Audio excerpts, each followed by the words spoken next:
الشيطان الرجيم بسم الله الرحمن الرحيم قل إن كنتم تحبون الله فاتبعوني يحببكم الله آمنت بالله صدق الله مولانا العظيم وصدق رسوله النبي المتين الكريم ونحن على ذلك لمن الشاهدين والشاكرين والحمد لله رب العالمين. ایما کچھ عرض کرنے سے قبل بہتر اور مناسب سمجھتی ہوئی آقا نامدار مدینے کے تاجدار رحمت للعالمین شفیع المذنبین طٰہٰ و یاسین ہم غریبوں کا مابا یتیموں کا ملجا بے کسوں کا کس سیاہ لا مکان مالک و انس و جان عرب کا ناقہ سوار جناب حمد مصطفیٰ محمد مصطفیٰ صلی اللہ تعالی علیہ وسلم کے بے کس پناہ میں تمام حضرات بلند آواز سے درود پاک پر لیجئے اللہ رب محمد صلی اللہ علیہ وسلم نحن عباد محمد صلی اللہ علیہ وسلم صلاة و سلام علیک یا رسول اللہ صلی اللہ تعالی علیہ وسلم. مجھے زیادہ چلانے کی عادت نہیں، بہت ہی اچھے اندازوں میں خوبصورت لب و لہجے کے ساتھ آپ حضرات کے سامنے پیش آیا ہوں. اسی کے انسار سے میں آپ حضرات کے سامنے کچھ عرض کرنے کے لیے میں اپنی زبان کو کھولا ہوں. ضرور بھی ضرور جو بھی ذکر کروں گا رب العزت تو ہم اور آپ یہ دل میں سوچے کہ ہم اور آپ جس طریقے سے امام حسین شہید ہوئے، نہ کہ کمانے کے لیے گئے تھے، نہ کہ یعنی گفتگو کر رہے تھے، نہ کہ ہم اور آپ دکان پہ اپنی باتوں پر ملوث تھے، بلکہ امام حسین شہید ہوئے تھے نماز کی حالت میں شہید. تو ہم اور آپ کا دل میں یہ ہونا چاہیے کہ ہم اور آپ شہدائے کرب و بلا میں بیٹھے ہیں، تو ہمارے دل کے اندر یہ نیت ہونی چاہیے کہ ہمارے گاؤں میں مسجد ہے، ہمارے گاؤں میں مدرسے ہیں، تو ہم اور آپ اپنے بچے کو دینی تعلیم سے آراستہ پیراستہ کریں. اور ہمارے گاؤں میں مسجد ہے تو جو ہی مسجد کی آواز، اذانوں کی آواز ہماری کانوں تک پہنچ رہی ہے تو دل میں یہ تصور پیدا کرے کہ سب کام کو چھوڑ کر اذان پر لبیک کہتے ہوئے مسجد میں.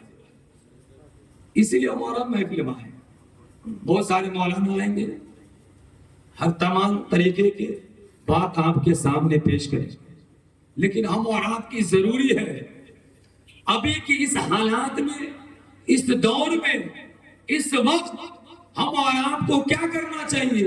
اللہ کو راضی کرنا چاہیے، نبی کی شریعت پر چلنا چاہیے. یہاں تک کہ یہ بھی انسان ہو گئے ہم اور آپ نہ حلال نہ حرام کوئی چیز تمیز نہیں کر رہے ہیں. یہ چیزیں ہمارے اندر ہونی چاہیے کہ اللہ نے ہم اور آپ کو کس لیے پیدا کیا؟ مال و جر جمع کرنے کے لیے نہیں. اللہ نے اس لیے پیدا نہیں کیا کہ خون دھوپ کی شدت میں پسینہ بہا کر اپنے اولادوں کو، اپنی بیوی کو کما کر صرف کھلاؤ، نماز چھوڑو. آپ سوچیے حضور پاک صلی اللہ تعالی علیہ وسلم جب نہیں آئے تھے تو اس سے پہلے ہم اور آپ کیسے تھے؟ کیسے تھے؟ نہ کھانے کا طریقہ، نہ چلنے کا طریقہ، نہ نماز پڑھنے کا طریقہ، کوئی چیز ہم اور آپ کے سامنے نہیں تھی.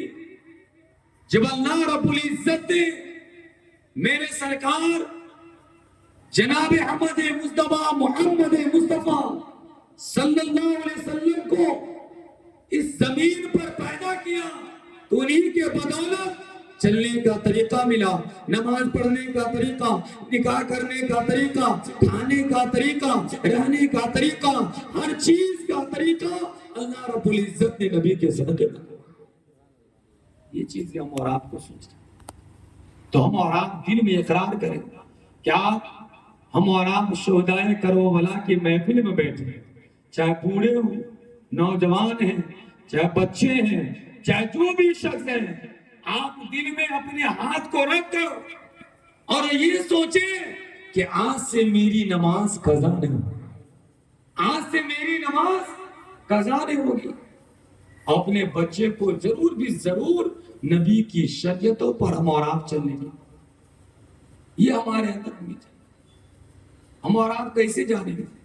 آج جو ہم اور آپ سوچتے ہیں کہ میرے اوپر ظلم ہو رہا، میرے اوپر زیادتی ہو رہی ہے، ہم اور آپ کو ستایا جا رہا ہے، مارے جا رہے ہیں، ہر چیز ہوتا جا رہا ہے. برادران ملت اسلامیہ، آپ یاد کیجئے، ہم اور آپ اگر اچھے ایمان والے ہوں گے، میرا سوچ اچھا ہوگا، میرا اخلاق اچھا ہوگا، ہم اور آپ کی نیت اچھی ہوگی، تو ہم اور آپ دنیا دار سے نہیں ڈریں گے. پروردگار سے یہ چیز ہمارے میں، دنیا دار آج ہے کل چلے جائیں. ہم اور آپ چلنے والے انسان سے کیوں ڈریں گے؟ جو پیدا کیا ان سے ڈریں گے. قرآن کہتا ہے قل هو اللہ احد. اے محبوب لوگوں سے کہہ دو اللہ ایک ہے، جلانے والا ہے، مارنے والا ہے، رزق دینے والا ہے، مصیبت دور کرنے والا ہے، سب چیز دینے والا ایک ہے. تو ہم دوسرے کو کیوں شریک کریں؟ آپ سمجھتے ہیں؟ ہم اور آپ کا یقین اگر اللہ پر ہے تو ہم دنیا دار سے کیوں ڈریں گے؟ رزق دینے والا وہی تو ہے، مارنے والا وہی تو ہے. چاہے ہم اور آپ کا موت بندوق سے ہو، چاہے ہم اور آپ کا موت آدمی سے ہو، چاہے ہم اور آپ کا موت جو چیز سے اگر لکھا ہوگا، اللہ رب العزت اسی طریقے سے ہماری موت ہو سکتی ہے. ہم اور آپ کا ڈرنے کا کوئی نہیں.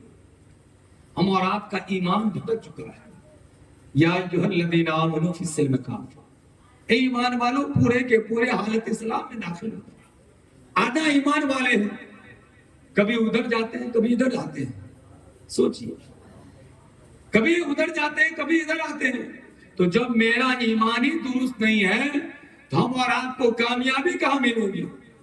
ہمارے دل کے اندر اگر بھائی سب کا بغض ہے، ایک پٹیدار دوسرے پٹیدار سے بغض رکھا ہے، اور نماز پڑھ رہے ہیں، محفل سجا رہے ہیں، ہم اور آپ اپنے دروازے پہ قرآن خوانی کروا رہے ہیں، سورہ بقرہ پڑھا رہے ہیں، میری نیت اچھی نہیں ہے، ہم اور آپ کو کوئی کامیابی دینے والا نہیں.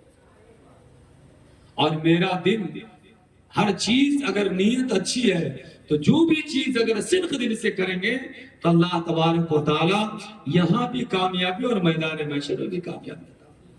سوچیں، ہم اور آپ سوچیں گے تبھی سمجھ میں آئے گا. دنیا چند دنوں کی زندگی ہے. آج ہم اور آپ جس کے لیے خون اور پسینہ بہا رہے ہیں، آج جس کے لیے ہم اور آپ دھوپ کی شدت میں ہم اور آپ تڑپ رہے ہیں، ہم اور آپ اتنی گرمی میں ہم اور آپ مزدوری کر رہے ہیں، کما رہے ہیں کس کے لیے؟ اپنے بچے بیوی کے لیے. میدان محشر میں جائیں گے، کیا وہی بیوی کے پاس جائیں گے کہ میرے پاس دو نیکیاں ہیں، ایک نیکی آپ دے دیجیے میں جنت میں چلا جاؤں؟ باپ بیٹے کے قریب گیا، وہ انکار کر دیا. بیوی کے قریب گیا، انکار کر دیا.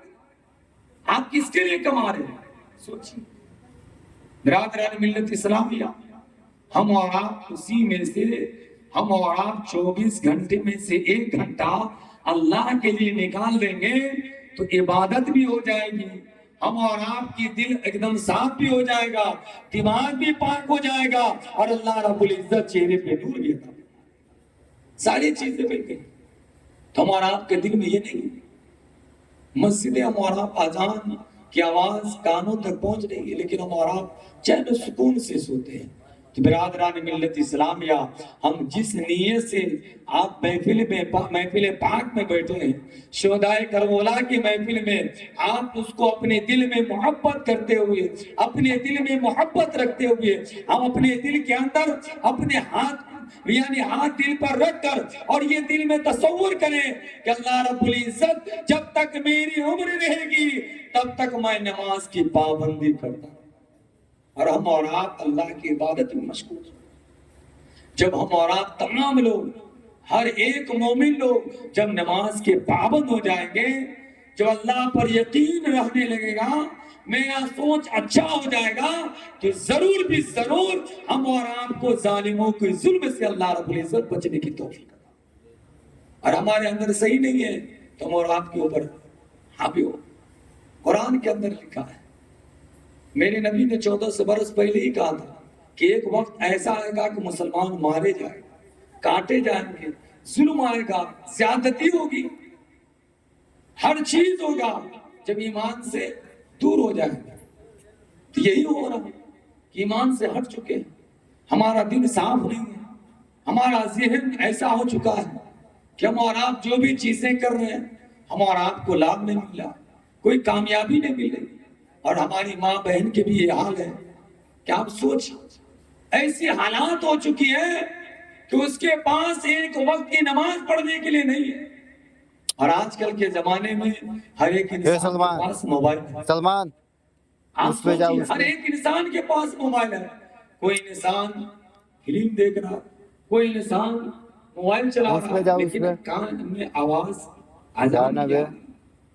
اب سوچیے، دیکھ رہا ویڈیو بنا اس سے پہلے ہمارے دادا پردادا لوگ کیسے تھے، اس کی زبان کیسی پکی تھی کہ لوگ بلاتے تھے کہ فلاں صاحب کو بلاؤ، مسلمان کا زبان بہت پکا ہوتا ہے، اگر پنچایت میں جو فیصلہ کر دے گا وہی چیز مان، اسی پر ہم اور آپ قائم ہو جائیں۔ لیکن آج تمام لوگ گاؤں سے اٹھ کر جاتے ہیں، اس کی زبان صحیح نہیں، پہلے اب تو اس کی زبان کیا ہو نہیں ہے، کچی ہو گئی۔